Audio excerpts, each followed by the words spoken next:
कृषि पद्धतियाँ, तो भोजन के लिए क्या है, उनकी कृषि करनी होती है अनाज की। तो क्या-क्या पद्धति होती हैं, लगभग 10,000 ईस्वी पूर्व तक मनुष्य घूमंतु थे, मतलब कि घूमते रहते थे। वे एक स्थान से दूसरे स्थान तक भोजन के लिए और आवास की खोज में समूह में विचरण करते रहते थे। वे कच्चे फल और सब्जियाँ खाते थे और उन्होंने भोजन के लिए जंतुओं का शिकार करना प्रारंभ किया। कालांतर में खेती कर उन्होंने फिर चावल की, गेहूँ की और अन्य खाद्य फसलों को उत्पादित किया और इस तरह क्या हुआ, कृषि का प्रारंभ हुआ। जब एक ही किस्म के पौधे किसी स्थान पर बड़े पैमाने पर उगाए जाते हैं तो इसे क्या कहते हैं, फसल कहते हैं।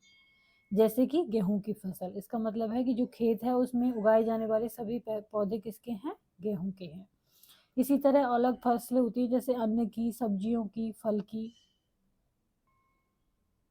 अब अलग अलग जो मौसम होते हैं या कह सकते हैं ऋतु होते हैं, उनके अनुसार जो है अलग अलग फसलें उगाई जाती हैं। भारत एक विशाल देश है, यहाँ पर ताप, आर्द्रता और वर्षा जैसी जलवायु परिस्थितियां एक क्षेत्र से दूसरे क्षेत्र में भिन्न है। अतः देश के विभिन्न भागों में विविध प्रकार की फसल उगती हैं। फिर भी हम इसे दो वर्गों में बांटते हैं, एक तो है खरीफ की फसल और एक है रबी की फसल। तो खरीफ की फसल कब मानते हैं, वह फसल जो कि वर्षा ऋतु में बोया जाता है उसको खरीफ फसल कहते हैं। भारत में वर्षा ऋतु में सामान्यतः जून से सितंबर तक की फसल होती है, जिसमें कि धान, मक्का, सोयाबीन, मूंगफली, कपास, ये सब क्या है, खरीफ की फसल हैं। जबकि रबी की फसल में क्या है, शीत ऋतु अक्टूबर से मार्च तक में उगाई जानी फसलें रबी फसलें कहलाती हैं।